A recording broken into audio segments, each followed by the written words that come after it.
L'aviation israélienne élimine les menaces dans le sud de la Syrie.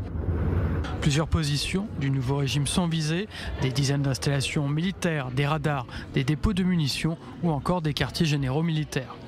Dans un communiqué, l'armée israélienne explique que ces cibles constituent une menace contre Israël et son armée. Cette campagne massive dans le sud de la Syrie est la première depuis 2 mois.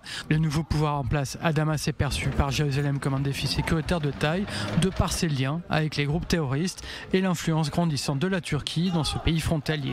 La possibilité que le Hamas et le djihad islamique utilisent les bases ciblées par Tsahal la nuit dernière est bien réelle. Les 2 principales organisations terroristes palestiniennes pourraient utiliser le sud du territoire syrien pour attaquer le plateau du Golan ou la Galilée.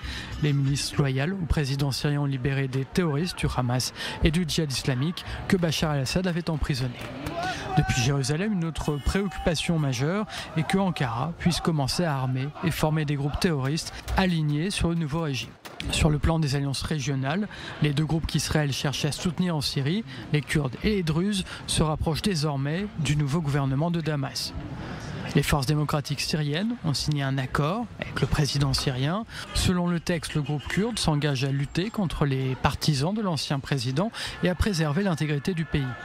Il renonce par conséquent à former un État indépendant kurde en Syrie. Dans le sud du pays, Tsahal maintient sa présence dans la zone tampon et continue de protéger les Druzes. Pour la communauté druze en Syrie, l'une des plus grandes craintes est d'être la cible d'extrême violence, comme cela a été le cas pour la minorité alawite. Un autre accord serait en cours de finalisation entre Damas et les représentants druzes syriens, basés à Souaïda. Le texte prévoit une certaine autonomie pour les Druzes, mais aussi l'allégeance à Damas et le rattachement du territoire à la Syrie.